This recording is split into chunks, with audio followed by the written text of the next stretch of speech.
ayyashhada al-abdu, seorang hamba menyaksikan masyhadal qahri wal lufri,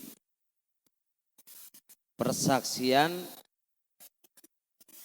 al-qahri mengalahkan, wal lufri kemenangan. Cara atau salah satu sebab kita bisa meninggalkan maksiat kepada Allah Subhanahu wa taala itu seorang hamba itu harus melihat kemenangan dan mengalahkan. Maksudnya gini, Anda kalau punya musuh,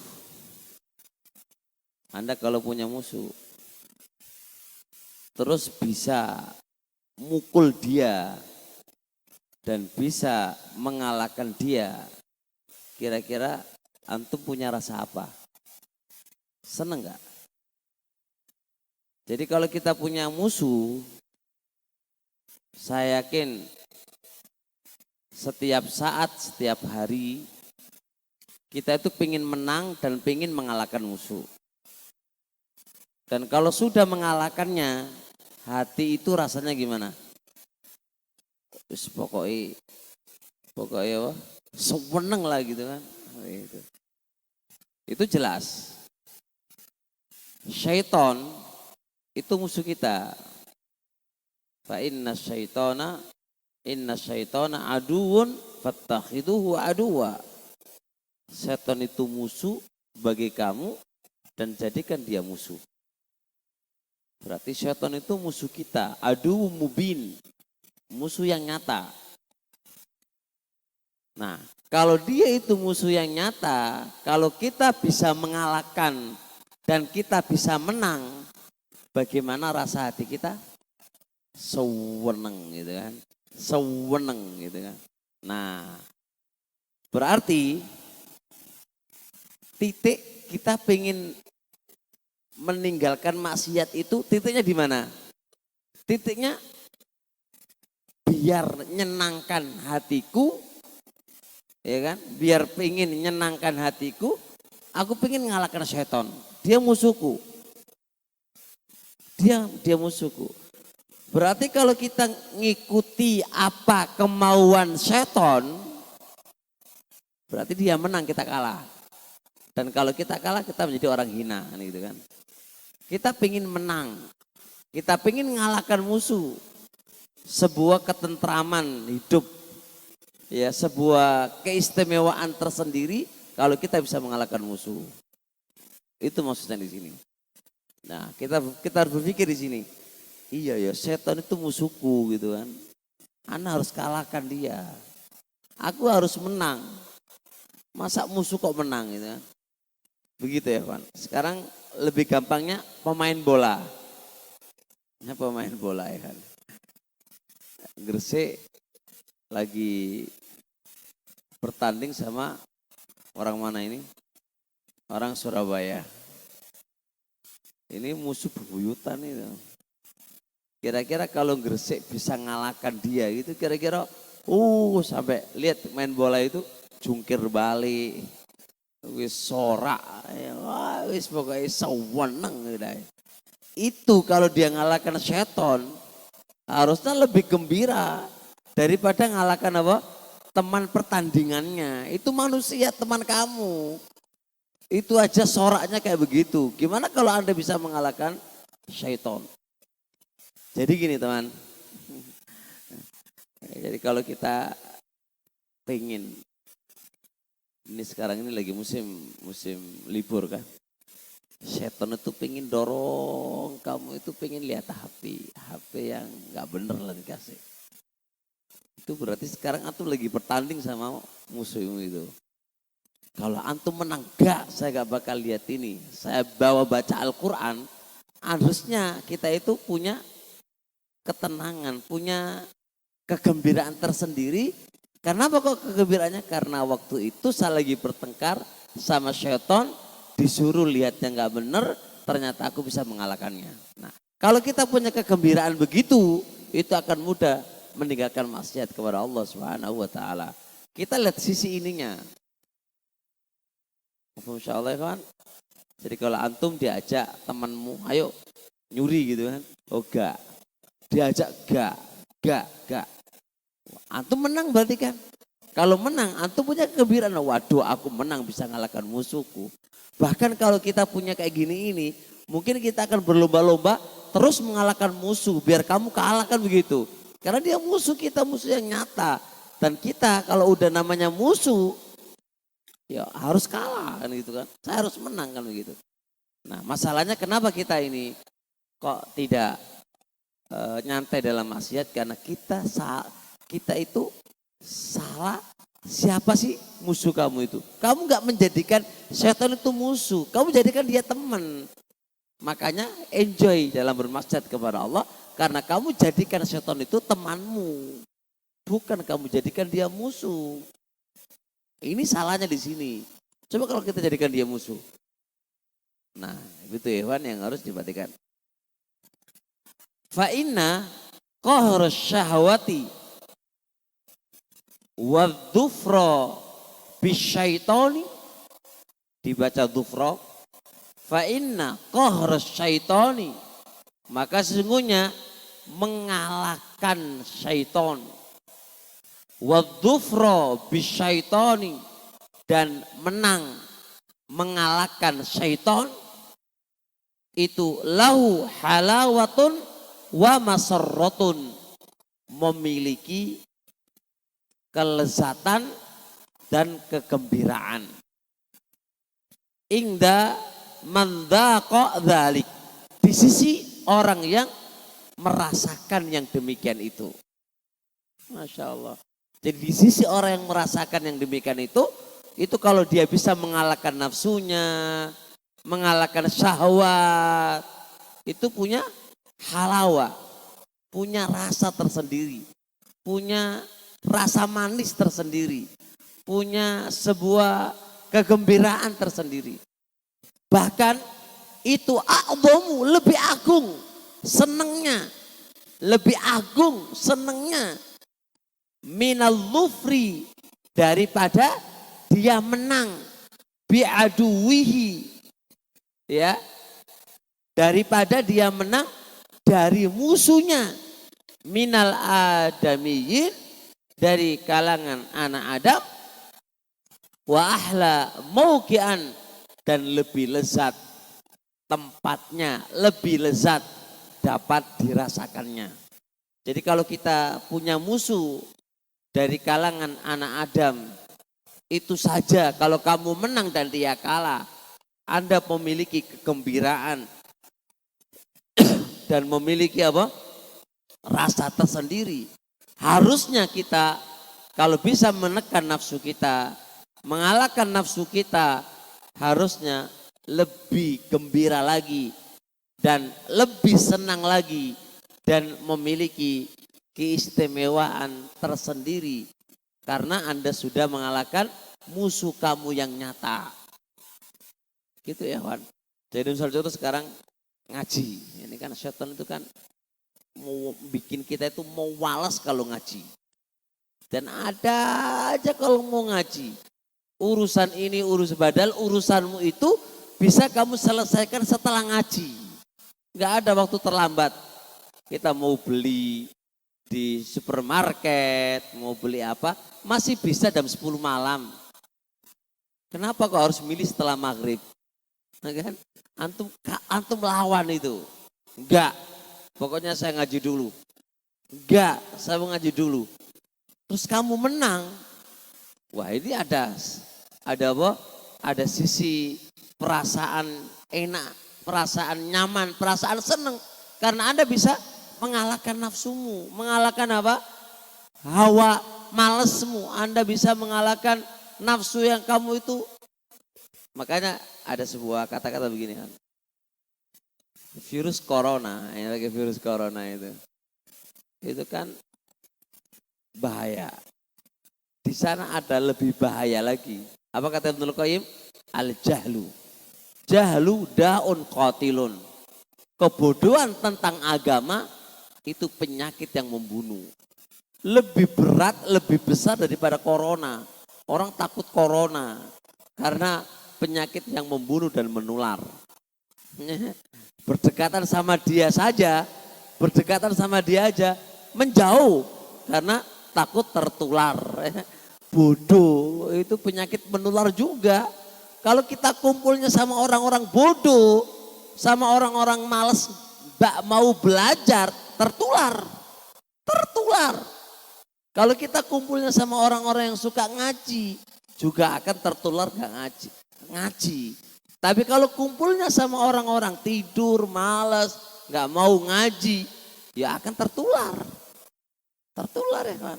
Kamu kira hanya corona aja yang menular ya. Kebodohan itu juga menular. Kemalasan itu juga. Buktikan kamu di kamar. Di kamar tuh orangnya pemalas. Atau satu rumah. Satu rumah itu males, gak ada belajar, gak ada yuk turu, masak, mangan, HP.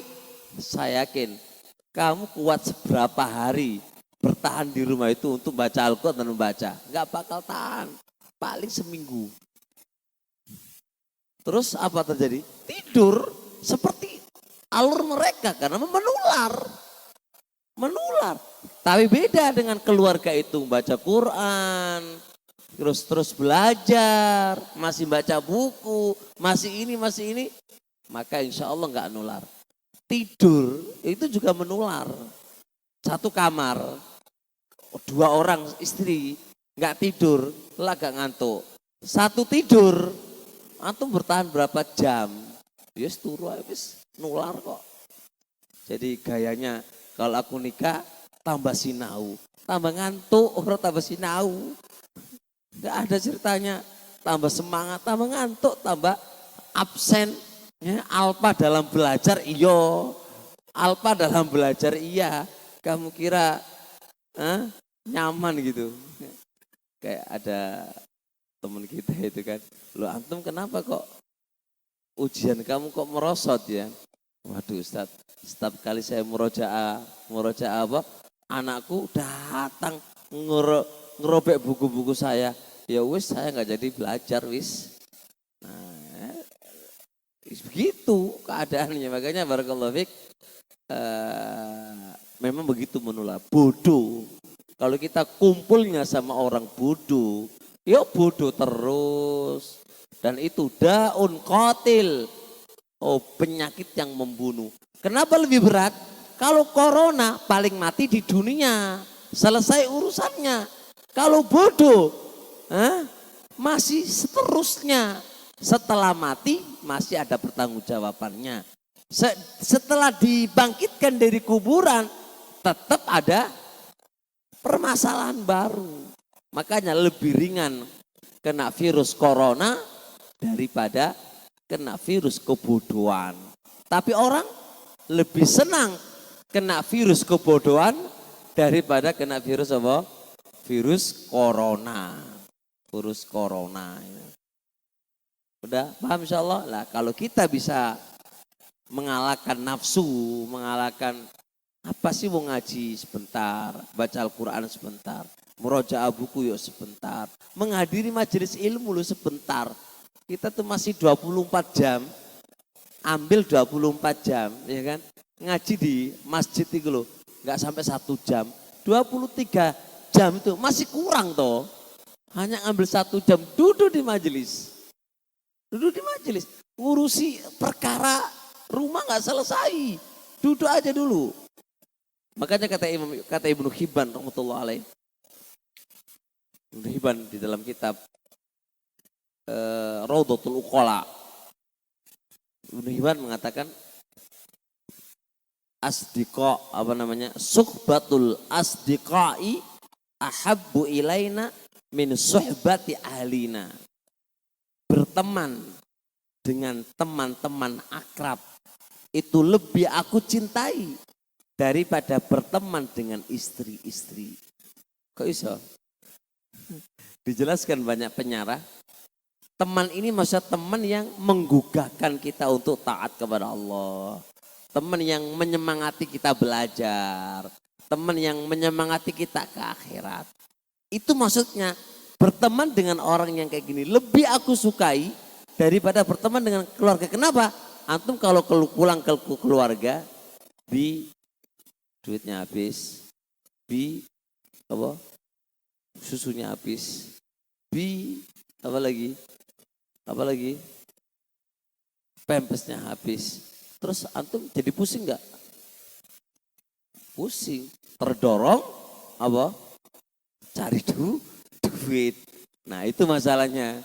Salaf tuh lebih apa?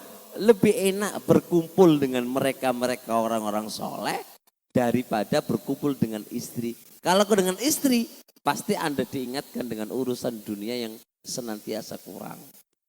Apalagi di virus corona ini kan, lockdown semuanya kan, di lockdown semuanya. Umat pulang, nggak ada duit, nggak ada ikan, nggak ada ini. Antum mau apa coba? Itu berpikirnya memicu ke arah gimana caranya dapat duit, kerja. Tapi kalau bertemu orang soleh, Anda nggak diingatkan duit, diingatkan apa? Taat ya. Begitu loh. Bisa dipahami? Jadi kita itu nggak takut bodoh, ya. Padahal takut dengan virus corona. Ya, harusnya kita lebih takut tentang kebodohan. Harusnya kita alergi dari kalau kamu bodoh apa enggak? Harusnya kayak gitu. Bodoh enggak kamu? Nah, kalau bodoh, maaf Pak, saya jauh sama kamu. Nular ya. Jadi gitu seharusnya sama orang-orang bodoh itu, maaf ya. Enggak usah saliman, enggak. Kamu bodoh gitu kan. Tapi sekeras itu toh gitu kan. Ya enggak begitu. Cuma ya memang daun kotil. Kata Ibnu Qayyim itu daun kotil. Oh apa jenenge? Penyakit yang membunuh ya bodoh itu gitu loh. Bodoh tentang agama, tentang agamanya Allah. Makanya kalau berteman sama orang bodoh, ketularan kebodohannya. Ketularan kemalesannya. Wahua. Dan ini yaitu apa? Mengalahkan dan menang ka'akibati seperti akibat syurbid dawa'in nafi', minum obat yang bermanfaat, alladzi yang azalah menghilangkan da'al jasad penyakit jasad, wa'adahu dan mengembalikan jasadnya ila sehatihi dalam tarapan sehat, wa'tidalihi dan dia stabil. Lebehan. Ibnu Qayyim Masya Allah bahasanya luar biasa. Beliau membahasakan begini. Sekarang antum kena virus corona. Yang semua orang antipati dengan virus corona. Qadarullah wa masya'afa'al menimpa kepada kamu. Sehingga kamu terasa terasingkan, diisolasi dalam sebuah ruangan. Tidak ada satupun yang bisa mendatangi kamu. Bahkan anak dan istri kamu pun tidak akan bisa datang kepada kamu. Karena takut itu adalah sebuah penularan. Antum dalam posisi Masya Allah luar biasa. Pertanyaan saya, dalam keadaan yang demikian ini, Anda pasti berupaya dan berusaha ingin menyembuhkan penyakit yang kamu derita itu. Lalu ada orang yang ngasih obat. Obat ini adalah pahit sekali. Taruhlah pahit sekali. Pertanyaannya, Sepahit apapun, apakah Anda itu ingin meminumnya? Logikanya iya, kalau Anda ingin sembuh. Kalau kamu nggak pengen mati, kalau sewis aku mati aja, beda bab. Ya minum racun jadi lebih cepat mati gitu kan. Kalau Anda pengen hidup, sepahit apapun, pasti Anda pengen apa? Meminumnya sebagai obat dari penyakit kamu. Jelas itu? Anda akan berusaha semaksimal mungkin untuk bisa melawannya. Pahit apapun Anda akan minum. Dan bagaimanapun keadaannya, Anda harus minum. Ternyata Anda bisa minum dan berhasil. Antum senang ngomong enggak? Alhamdulillah, penyakit yang senantiasa membikin manusia itu apa? Benci dengan aku, menjauh dariku, hilang dariku. Anda kan senang sekali. Senangnya kamu itu hanya urusan dunia. Orang kayak gini, harusnya kita lebih senang kalau bisa melawan kebodohan kita. Memenangkan dari nafsu kebodohan kita. Harusnya lebih senang lagi. Gitu loh. Sekarang coba bayangkan ya kawan. Tadi dengan virus corona Anda berusaha. Gimana caranya bisa sembuh? Kenapa dengan kita mengangkat kebodohan dari diri kita? Kenapa kita nggak maksimalkan semisal itu ketika Anda mengobati virus corona tadi? Berat, tapi akibat efeknya adalah kebaikan bagi kamu. Kalau tadi kamu minum obat virus corona, wah semahal berapapun dia pasti Anda beli. Andai kata Anda tidak tidur 24 jam demi kesembuhan kamu, kamu tidak akan tidur. Duit berapapun kamu akan berikan dalam rangka untuk kesembuhan badan kamu. Coba kenapa kita tidak apa? Maksimalkan juga dalam menyembuhkan penyakit kita berupa penyakit kebodohan, melawan nafsu, melawan syaitan. Kalau Anda menang dari virus corona dan Anda dinyatakan sembuh, kita harusnya lebih senang lagi kalau kita bisa mengalahkan apa? Penyakit kita. Penyakit kita kebodohan. Penyakit kita nafsu dan syaitan. Harusnya lebih senang lagi kita bisa mengalahkannya. Insyaallah ya kawan. Baik, jadi kita simpulkan. Titik kaidah yang ke-6 ini apa coba? Untuk ngobati penyakit penyakit maksiat ini gimana caranya? Titiknya adalah Evan. Pertama, harus kita yakini bahwasanya setan itu adalah musuh kita. Dan semuanya terletak pada setan. Menjadi jatuhnya kita dalam kemaksiatan kepada Allah. Jatuhnya kita malas ngaji. Jatuhnya kita lebih senang kebodohan daripada kepintaran. Itu semua setan. Itu musuh kita. Dan dia penyakit yang akan menghancurkan diri kita. Dunia dan akhirat kita. Harusnya kita punya rasa senang dan upaya pengen mengalahkan dia. Dan pengen membunuh dia. Dan pengen menghancurkan dia. Dan seharusnya kalau kita menang ada kebanggaan tersendiri. Ada rasa senang tersendiri. Ada rasa kelezatan tersendiri. Dan itu harusnya kita rasakan lebih lezat daripada kita mengalahkan apa? Musuh-musuh kita dari kalangan anak-anak Adam. Bisa difahami insyaallah? Ya, anak minta nanti malam berpikir. Dipikir. Kalau nggak dipikir nggak jalan. Ini kan kaidah ini membutuhkan apa? Pikiran, membutuhkan ta'ammul, renungan. Ini kok bisa dijadikan sebuah kaidah untuk meninggalkan kemaksiatan kepada Allah Subhanahu wa taala. Jadi hari libur ini antum bisa letakkan HP. Wes aku nggak pakai HP. Antum menang jempol. Wes aku nggak HP ya. Bisa. Bisa tuh Rizal. Saya HP yang Rizal. Nah kalau bisa menang antum. Antum harus menang aku. Kalah setan gitu kan. Tapi kalau gak bisa, nek kamar, utak, apa sih utak-utak? Ya dudu bojo. Di apakno dicium ora iso. Di apakno HP iku? Mek isone hal nafsu. pulsa cepet entek. Itu yang dipakai delok apa? Chattingan gak belenger tuh, chattingan sama siapa? Hah? Ya, coba apa yang kamu bisa anuin? Udah kamu bisa letakkan dan coba nanti malam letakkan HPmu. Menang? Wes, aku bisa ngalahkan nafsu terbesarku. Aku bisa mengalahkan apa? Nafsu terbesarku. Wah, dunia ini kayak di tangan kita. Wah, menang gitu kan. Dan anak penuntut ilmu kalau bisa ngalahkan ini luar biasa. Luar biasa. Luar biasa. Kalau bisa. Baik. Subhanakallah wa bihamdika asyhadu an la ilaha illa anta astaghfiruka wa atubu ilaik. Assalamualaikum warahmatullahi wabarakatuh.